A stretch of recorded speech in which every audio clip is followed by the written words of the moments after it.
Ողջույն, ես Քրիստինան եմ, կոնֆլիկտաբան, տարածաշրջանային հետազոտական ծրագրերի համակարգող, ինքս հետազոտող, բայց այս պահին մենք գտնվում ենք իմ մեկ այլ գործունեության վայրում, մենք Գյումրիում ենք, ինչևէ Գինետանը։ 2019 թվականին ես ու ամուսինս որոշում կայացրեցինք տեղափոխվել Գյումրի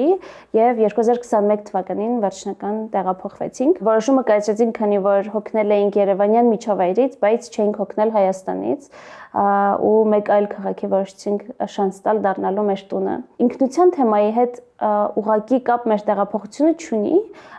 բայց այնուամենայնիվ երևի ինչ-որ կապ կա, հատկապես երբ հիշում եմ, թե ինչ վերաբերմունք կար մեր տեղափոխության որոշմանը։ Ոմանք դիտարկում էին դա որպես նայիվություն, ոմանք դիտարկում էին դա որպես հերոսություն,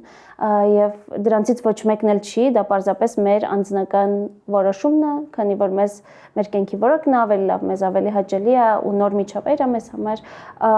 բայց հասկանում թե ինչու էր նման վերաբերմունք առաջանում այս որոշմանը, եւ դա կապված է ինքնության հարցի հետ։ Կարծում եմ Երևանյան միջավայրում, հատկապես Երևանյան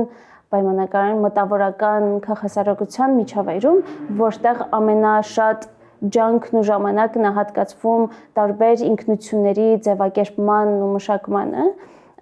որոշակի պատկերացումներ կարծրանում են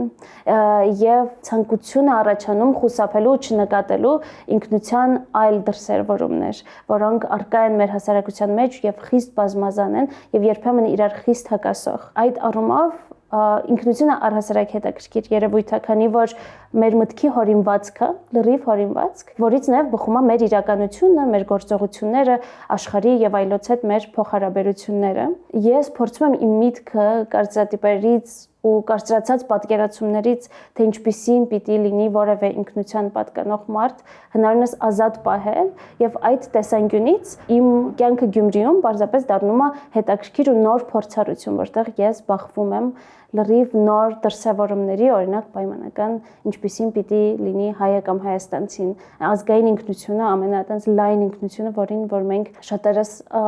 պնդում ենք, որ պատկանում ենք եւ իսկապես պատկանում ենք, պարզապես արդյոք մենք կարող ենք իմանալ ամեն անձի, ով որ պատկանում է նույն խմբին, իհարկե ոչ, բայց նորից, քանի որ հորինվածքը մեր մտքի պատկերացում, մենք ունենք որոշակի պատկերացում եւ ուզում ենք, որ հնարինս բոլորը լինեն այնպիսին, ինչպես մենք պատկերացնում ենք, եւ դրա պատճառով է, որ սկսում ենք բացասական վերաբերմունք ձևավորել, երբ տեսնում ենք այլակարծություն։ Սրանից միտքը ազատ պահելը այն ձևն է, որով մենք կարող ենք ռադիկալ ընդունել, թե ինչպիսին է այն բազմազանությունը, որը մենք ունենք ինչ-որ մի ինքնության պատկանող խմբի մեջ։ Բարև ձեզ, սիրելի բարեկամներ, այսօր մեր հյուրն է տիկին Քրիստինե Սոլոյանը, կոնֆլիկտաբան եւ տարածաշրջանային ծրագրերի համակարգող, մեր շատ վաղուց ծանոթը, ես շնորհակալ եմ, որ նա կարողացել է ոչ միայն ընդունել մեր հրավերը, դա հասկանալի էր, բայց նաեւ Գյումրիից այստեղ հասնել այս զրույցի համար։ Բարև ձեզ Քրիստինե, շնորհակալություն։ Ողջույն, ձեզ էլ շնորհակալություն։ Քրիստին, տեսեք, ես միշտ մի փոքր զարմացել եմ այն բանի վրա, որ դուք մեկը որ մշտապես այսպես խրված է եղել, մխրճված է եղել քաղաքային հարաբերությունների մեջ, ոչ միայն իր կրթությամբ եւ իր պաշտոնե միջազգային կազմակերպությունների հետ է աշխատել, մասնակցել է ամենատարբեր քաղաքացիական շարժումներին եւ այլն, հանկարծ որոշում է եկել ուրեմն Երևանից տեղափոխվել Գյումրի, ամուսնու հետ միասին եւ ոչ միայն տեղափոխվել, այլև դեռ այնտեղ էլ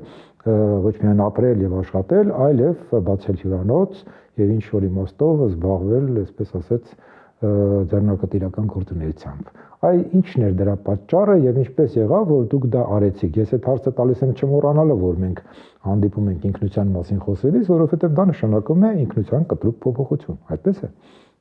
Այո, նախ անչափ շնորհակալություն հրավերի համար, որովհետև չնայած ինքնության հարցը միշտ իմ աշխատանքի կենտրոնում ա եղել եւ հետազոտությունների կենտրոնում, բայց իմ ինքնության եւ Գյումրի տեղափոխվելու կապի մասին երբևէ չէի այտենց մտածել կամ խորապես փորձել հասկանալ, եւ սա լավ հնարավորություն էր։ Իսկապես ինձ համար Գյումրի տեղափոխվելը կոմֆորտ զոնայից դուրս գալու ձևեր։ Նախ ինչու չէի մտածել թեմայի մասին, որովհետև մենք տեղափոխվեցինք պարզապես քանի որ հոգնել էինք Երևանից։ Դա էր հիմնական պատճառը եւ հենց քաղաքային կյանքի իմաստով Գյումրին շատ ավելի հարմար եւ հաճելի է։ Շատ ներողություն, Երևանից հոգնել էիք զուտ քաղաքային կյանքի առումով, թե նաեւ ինչ որ միջավայրների եւ շփումների առումով։ Նաեւ միջավայրի, միանշանակ նաեւ միջավայրի, քանի որ երկար ժամանակ աշխատելով եւ ինչպես ասեցիք մխրճված լինելով քաղաքացիական հասարակության տարբեր գործունեություններում ինչ որ պահի քննադատական հայացքով սկսեցի նայել նրան թե ինչ է քննարկվում, ինչպես են պատկերացվում հատկապես նաեւ ինքնությունները, հատկապես օրինակ ազգային ինքնությունը կամ տարբեր ինքնությունները, որ կան Հայաստանում եւ չնայած ուղիղ դրա հետ կապված չէր, բայց Գյումրի գնալը հնարավորություն էր այլ տեսանկյունից դիտարկելու ինքնությունը, հատկապես հասկանալու ինքնությունների բազմազանությունը։ Նախ երևի կարևոր է ասել, թե ինչպես եմ ես պատկերացնում ինքնությունը, ես ընկալում եմ ինքնությունը որպես հորինվածք, որը սահմանում է մեր գործողությունները։ Մի կողմից լրիվ մեր մտապատկերների եւ կյանքի փորձից բխող մի բան է, բայց մյուս կողմից էլ որոշում է թե ինչ գործողություններ ենք անում, ինչպես ենք հարաբերվում ուրիշների հետ եւ այլն։ Այդ կապակցությամբ կներեք ընդհատում եմ, ես միշտ հիշում եմ Ռոնալդ Սյունի մի հոդված, որը կոչվում է կառուցելով պրիմորդիալիզմ, այսինքն ինքը ասում է, այո, մի կողմից է կոնստրուկտ է, բայց այդ կոնստրուկտը այնպես է գալիս մեր մեջ նստում, որ դառնում է արդեն առաջնային։ Այո, եւ ես կարծում եմ, որ Երևանում դա ամենասուրն է զգացվում։ Ենթադրում եմ, որ դա նրանից է, որ հատկապես ինտելեկտուալ, քաղաքացիական հասարակության տարբեր խմբեր կամ եթե ընկալենք այտենց պայմանականորեն վերցնենք որպես մի խումբ, այս թեմաները այնքան շատ են քննարկում, որ դրանք իսկապես ավելի սրվում եւ ավելի նեղանում են իրենց սահմանումներում, հետեւաբար նաեւ ավելի խիստ են դառնում մնացածի նկատմամբ։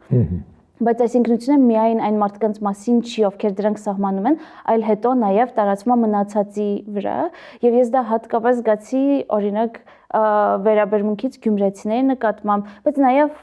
այլ Հայաստանի տարբեր տարածաշրջանների, մարզերի բնակչությունների նկատմամբ, թե ինչքան խիստ են պահանջները, թե ինչպիսին պիտի լինի հայը, ինչպիսին չպիտի լինի հայը, ինչ կարա անի կամ ինչ չի կարա անի, եւ սրանք իսկապես ձևակերպվում են որպես պահանջ Երևանից, ոչ միշտ վերևից ներքև վերտիկալ պետությունից, այլ նաև երբեմն ներքևից վերև, հա։ Կներեք, ես այստեղ ընդհատեմ ձեզ ուղղակի մի բան հիշեցի, որը գուցե հենց ձեր ասացի մեջ է։ Երբ որ ես առաջին պարլամենտում էի, այդ ժամանակ մենք նաև զբաղվում էինք անվանափոխությամբ, խոսքը գնում էր Լենինականին վերադարձնելու իր պատմական անունը, եւ մենք որպես այսպես ձեր ասած ինտելիգենտ տղաներ որոշեցինք, որ Լենինականը պետք է լինի Կումայրի, որտեղ Կումայրին հին պատմական անունը Գյումրին է այնուամենայնիվ այդ Կումայրի մի քիչ թուրքացած ձևը ոնց որ թե լինի, եւ զարմանալիորեն գյումրեցիները ապստամբեցին։ Չի ասին, մենք չենք ուզում ոչ մի հատ Կումայրի, մեր ունեցածը Գյումրին է։ Եվ մենք ստիպված էինք անսալով ժողովրդի այդ ցանկությանը նորից վերադառնալ Կումայրիից Գյումրի, այսինքն իրենցը պահել են։ Այո, դա օրինակ հետաքրքիր դրսևորումներից մեկն է, որ այդ դեպքում այնուամենայնիվ ինչ որ մի զրույցի մեջ եք եղել նաև գյումրեցիներ, բայց նաև կան տենց շատ ավելի ուրիշ նյուանսներ, հա, տենց որոնք ուղիղ չեն խոսվում կամ ինչ որ մի պաշտոնական գործընթացի մաս չեն դառնում, բայց դրանցից մեկը օրինակ գուցե սահմանի ընկալումն է կամ հա օրինակ թուրքական սահմանին մոտ լինելու եւ դրա հետ ինչպես է ճիշտ հարաբերվել, հա, սրա մասին հարցեր կան։ Երբեմն հետաքրքրական է թե ինչպես երևանցիները, որոնք շատ ժամանակ չեն անցկացրել կամ գուցե առաջին անգամ են Գյումրիում, կարող են հարցնել, արդյոք մենք վախենում ենք կամ շատ ենք վախենում, արդեն ենթադրելով որ պիտի վախենանք թուրքական սահմանին մոտ ապրելուց, հարցնում են արդյոք շատ ենք վախենում, չնայած որ նման վախ ոչ մեր կամ նման քննարկում նույնիսկ չկա Գյումրիում կամ հա այդ սահմանին, չնայած ուրիշ մտավախություններ կան, ուրիշ վախեր կան, որոնք օրինակ կապված են մի բան, որ ես առաջին անգամ զգացի եւ հասկացա դրա սրությունը միայն Գյումրի տեղափոխվելուց հետո, դա ռուսական ռազմաբազայի ներկայությունն է։ Հատկապես ուսանողական տարիներին շատ էի կարդացել նրա մասին, թե ինչպես են օրինակ կոնֆլիկտներից հետո խաղապահ զորքերի տեղակայումը, չնայած մի կողմից ենթադրում է կոնֆլիկտի կանխում կամ կոնֆլիկտի շարունակության կանխում, բայց այնուամենայնիվ մշակութային մարդաբանության եւ հարցումների արդյունքում, հետազոտությունների արդյունքում երևում էր, որ մարդիկ այդ անվտանգության զգացողությունը չեն ստանում։ Նույնը օրինակ Գյումրիում առաջին բանը, որ մեր հարևանները մեզ ասեցին, որ չմոռանանք դուռը միշտ փակել։ Մենք էլ մտածում ենք, բայց տեսախցիկներ կան, արդյոք գողության մասին է խոսքը, այսինքն ինչ պիտի տեղի ունենա, եւ հասկացանք, որ խոսքը ռազմաբազայի զինվորների եւ իհարկե Պերմյակովի դեպքի մասին է, թե ինչքան սուր ազդեցություն է թողել եւ դարձել կենցաղի մաս։ Այսինքն այստեղ երկու պահ կա։ Մեկը ահա այդ կոնկրետ զինվորների կարող է վտանգավոր վարքը լինել, որից մարդիկ անհանգստացած են, բայց ավելի ընդհանուր մասշտաբով այնուամենայնիվ այդ բազայի տեղակայումը որոշակի ապահովության զգացողություն տալիս է, թե չէ։ Ես կարծում եմ, որ պարզապես քննարկումից դուրս է արդյոք կա դրան այլընտրանք այս պահին։ Մի կողմից այս բոլոր մտավախություններն են եւ անապահովության զգացողությունն է օտար զինվորների ներկայությունից, բայց թե արդյոք կա այլընտրանք սահմանի պահպանման շուրջ, այս պահին հասարակության մեջ օրինակ Գյումրիում նման քննարկումներ ես չեմ լսել։ Այսինքն դա իհարկե բնականաբար միանշանակ չի։ Դա մի անհրաժեշտություն է, որը նաեւ ունի որոշակի անհանգստացնող կողմեր։ Այո, մի բան որ ստիպված է լինել։ Շատ լավ։ Իսկ ահա մյուս կողմից, մյուս տեսակետից այնուամենայնիվ հիմա դուք գնացիք Գյումրի, ինչպես է դասավորվում ձեր հարաբերությունները բնակչության հետ, ձեր ընկերների հետ, ձեր աշխատանքային այդ ուրեմն առնչությունները, ինչպես եք դուք այդ մթնոլորտը գնահատում։ Դա իհարկե նորից երևի մեր մոտեցման հարց է, որ մենք հնարավորինս մեր միտքը բաց է ինքնությունների բազմազանությանը եւ իհարկե դա ներառում է ինքնություններ կամ բարքեր, որոնք մերը չեն, որոնք մեզ համար երբեմն նույնիսկ կամ հասկանալի չեն կամ ընդունելի չեն եւ դա իհարկե տեսնում ենք, դրա հետ առնչվում ենք ինչ որ երևույթների հետ, որի հետ երբեք նույնիսկ չէիր մտածի Երևանում դրանց բախվել։ Օրինակ Դե օրինակ ինձ համար երևի տենց որպես հետազոտողի աչքով առանց քննադատության, բայց շատ հետաքրքիր է տենց կին տղամարդ հարաբերությունները եւ հատկապես տղամարդկանց վարքը։ Քանի որ տեղափոխվեցինք եւ ես ավելի շատ եմ տանից աշխատում, քանի որ հեռավար աշխատանքս եւ ավելի քիչ եմ գնում օրինակ սրճարաններ, ինչը կան Երևանում, հաճախ պատոհանից տեսնում եմ մեր խաչմերուկը եւ աչքս զարնում է, որ նույն տղամարդիկ շարունակ առավոտյան առավոտյան չէ, ուշ են արտան 12-ից մինչև երեկո շարունակ կանգնած են խաչմերուկին եւ ձեռքով բարևում են անցնող մեքենաներով, տենց մեքենայով անցնող։ Ինձ էլ է հետաքրքրում, չգիտեմ, չնայած որ կանայք առավոտյան շուտ գնում են աշխատանքի, 5-ից վերադառնում են, արդեն առևտուրը արած, չգիտեմ, երեխաներին մանկապարտեզից բերում են եւ իհարկե տրամաբանային բոլոր հոգսերը նրանց վրա են եւ դու դա տեսնում ես։ Շատ փոքր տարածության վրա դա ավելի ակնհայտ է դառնում։ Կներեք, այստեղ մեզ կարող են մեղադրել նրանում, որ մենք կողմնապահություն ենք անում բանի վրա, սեռական հողի վրա, այնպես որ այնուամենայնիվ եկեք ճշտենք։ Դուք համենայն դեպս ունեք այդ հնարավորությունները ձեր կրթության եւ ձեր հետաքրքրությունների առումով, մոտարապես սոցիոլոգիական առումով տղամարդկանց որ մասն է աշխատում, այսինքն ինչպես է լինում, որ կանայք աշխատում են, տղամարդիկ չէ։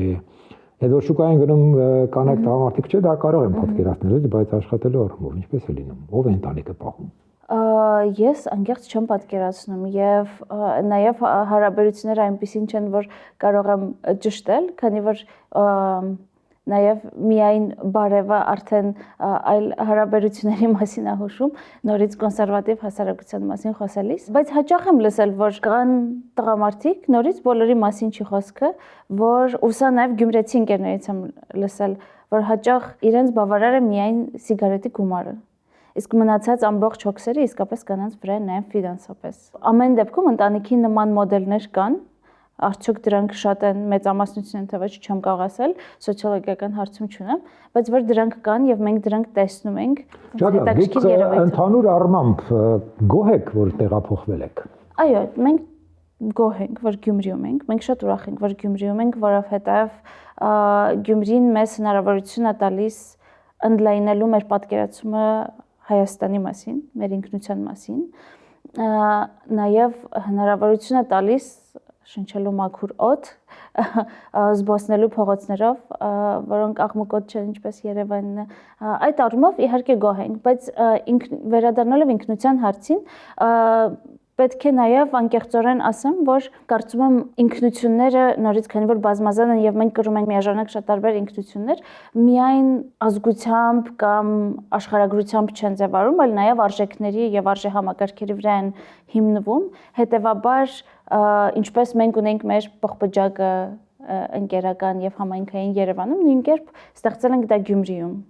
Այսինքն արդյոք մենք լիարժեքորեն կարող ենք ասել, որ ինտեգրված են գյումրիական համայնքին, իհարկե ոչ, իհարկե մենք նաև այնտեղ ստեղծել ենք այդ միջավայրը, նույնը օրինակ մեր գինետունն է, մենք հատուկ ոչինչ չենք արել, բայց ամեն դեպքում գինետունն էլ ձգում է այն մարդկանց, ովքեր սիրում են նման միջավայր եւ իրենք գտնում են իրար եւ գտնում են իրենց համայնքը մեր տարածքում, ինչը մեզ շատ ուրախացնում է։ Հա, մեկ այլ զրույցի ժամանակ այս նույն շարքի համար ես ասացի, որ կա այդպիսի բան, որը կարելի է փոստորեն որակել որպես ոճաբանական հարազատություն։ Այսինքն այդ ոճաբանական հարազատությունն է, որ դուք կարծես զգում եք։ Եվ ես կարծում եմ, որ այս պահին նաև այժմյան աշխարհում հենց այդպես էլ համայնքները ձևավորվում են, դրանք ազգություններից դուրս են եւ այլ ավելի դոմինանտ ինքնություններից եւ մարդիկ ավելի շատ իրար գտնում են արժեքներով։ Շատ լավ։ Հիմա եթե մենք այնուամենայնիվ մի քիչ Գյումրիից հետ գանք, ես հիշում եմ մեր զրույցների ժամանակ դուք խոսում եք այն մասին, որ ձեզ վրա հատուկ տպավորություն է թողել 16 թվականի ապրիլյան պատերազմը եւ տպավորություն է թողել ոչ այն իմաստով, որ դուք ինչ որ ձևով ականատես եք եղել այդ ռազմական գործողություններին, այլ ընդհակառակը դիտարկել եք այն տրավմատիկ միջավայրը, որը ձևավորվել է նրանց մոտ, ովքեր որ ռազմաճակատում չեն, բայց ահա տարապում են այդ բախումներից, մահերից, շատերի համար ազգականները, հարազատներն են կորչում, եւ ահա դուք ասացիք, որ այդ ժամանակից սկսած կարծես թե դուք այսպես ցանկություն եք ունեցել մասնակցելու այդ խաղարարար ծրագրերին։ Մի քիչ կպատմեք այդ փորձառության մասին, մանավանդ որ ես հիշում եմ, որ հետո էլ ասացիք, որ հետո վերջում էլ այնքան դրանից էլ գոհ չէիք, այս պահը։ Գուցե դա իմ մշտապես քննադատական հայացքից է ամեն ինչին եւ այո 2016 թվականին ես աշխատում եմ որպես լրագրող եւ ունեցա այն փորձառությունը, որ արդեն նկարագրեցիք, ինձ վրա մեծ ազդեցություն թողեց այն առումով, որ ես հասկացա, որ բավարար գիտելիք չունեմ ոչ կոնֆլիկտի, ոչ Հայաստանի ձևավորման հիմքերի մասին, իսկ ինչպես դրանք ստանալ, դա դպրոցը չի եւ այդ պահին լինելով մեդիայում հասկացա, որ նաեւ դա մեդիան չի եւ փնտրելով ալտերնատիվ գիտելիքի աղբյուրներ ես հասա տարածաշրջանային ծրագրերին, որոնք նաև հայտնի են որպես խաղաշինական ծրագրեր, բայց այդ բառը ես չեմ սիրում օգտագործել, ինչու, որովհետև դրանք միշտ չեն ուղղված հենց կոնֆլիկտին հաշտեցում տալուն կամ peacekeeping, peacemaking այդ տարբերակումն է։ Peace building-ն է, այո, բայց միշտ չեն։ Ինձ համար անձնապես դա միշտ ավելի լավ հասկանալու, խորապես հասկանալու ոչ մեկ նարատիվի վստահելու, այլ բազում նարատիվներ ու պատումներ լսելու եւ հասկանալու մասին է։ Ինչն է, որ ձեզ մոտ առաջացնում է որոշակի գուցե վատ բառ եմ օգտագործում անվստահություն այդ գործունեության նկատմամբ։ Ոչ անվստահություն, ես շարունակում եմ վստահել մտադրություններին եւ շարունակում եմ վստահել եւ հավատալ դրանց կարեւորությանը նման ֆորմատի ծրագրերի, բայց մի խնդիր, որ ես տեսա հատկապես 2020 թվականին, երբ շատ մասնագետներ, հետազոտողներ, որ ներգրաված էին կամ հատկապես ՀԿ աշխարհի մարդիկ, որ ներգրաված էին նման ծրագրերում եւ պնդում էին, որ փորձում են խաղաշինությամբ զբաղվել, շատ արագ փոխեցին իրենց խոսույթը եւ սկսեցին օրինակ կամ պաշտպանել եւ արդարացնել պատերազմը կամ պնդել օրինակ, որ պետքա ռևանշ եւ պետքա հաջորդ օրվանից պատրաստվել առանց նույնիսկ մի վայրկյան մտածելու այն ամբողջ հումանիտար խնդիրների մասին, որոնք այդ պահին ծառացած էին հայաստանյան հասարակության դիմաց, ես ինձ համար այս ծրագրերի հետևում ընկած տրամաբանությունն էր, որ խնդրահարույց էր եւ դա ամենատարածված լիբերալ խաղաշինական տրամաբանությունն է, որ եթե մենք հնարավորինս շատ մարդիկ իրար հանդիպեն եւ հնարավորինս շատ մարդիկ իրար համոզեն իրենց ճշմարտացիության մեջ եւ մենք կարողանանք կառուցել ժողովրդավար հասարակություններ երկու կողմում, մենք կկարողանանք հասնել նաև խաղաղության։ Հասկացա, սա ձեր համոզմունքն է, թե դա ձեր քննադատությունն է այդ համոզմունքի։ Դա այն տրամաբանությունն է, որ ես կարծում եմ, որ չաշխատեց եւ ընդունելի չի։ Այսինքն դուրս է գալիս, որ այդ ուրեմն հասարակական կազմակերպությունները, այսպես ես մի քիչ կոշտ ասեմ, տապալվեցին երկու ուղղությամբ։ Մի ուղղությամբ տապալվեցին, որ մի կողմից իրենք ինչ որ գաղափարներ էին արտահայտում, որոնք թողեցին եւ անցան այսպես ռևանշիստական խոսույթի, բայց մյուս կողմից էլ տապալվեցին, որովհետեւ պարզվեց, որ իր այդ բանը, այդ խոսույթը, որը իրենք կիրառել են, գերմանացիք լավ բառ ունեն բլաուօյգիկ կապուտաչի, այսինքն նաիվ պատկերացումներ են, որոնք բոլորովին չեն աշխատում։ Երկու դեպքում էլ տապալվում է, այո, այդպես է։ Դե կարծում եմ նաև այդ խոսույթի փոփոխությունը խոսում է նրա մասին, որ մինչև վերջ նաև չէին հավատում այդ տրամաբանությանը։ Ասում էին, բայց չէին հավատում։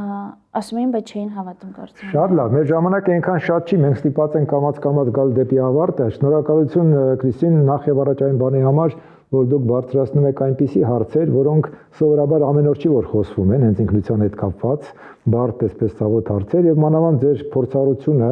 Գյումրի գնալու ես դիտարկում եմ երկու տեսակետից։ Մի կողմից շատ հետաքրքիր շարժ է եւ շատ հետաքրքիր ցանկություն մտնել մի նոր միջավայր եւ գնահատել այդ միջավայրը եւ գիտեմ, որ դուք դա գնահատում եք։ Մյուս կողմից էլ ցույց տալ այն խնդիրները, որոնք առաջանում են այստեղ մերվելու առումով, թե մերվելու մասին երևի խոսք էլ չկա, որովհետեւ բոլորս էլ տարբեր ենք։ Շնորհակալություն մի անգամ եւս այս հանդիպման համար եւ ես կարծում եմ, որ մեր այս զրույցը հատուկ տեղ կունենա ինքնության մասին մեր ընդհանուր խոսակցությունների մեջ։ Ձեզ շնորհակալություն։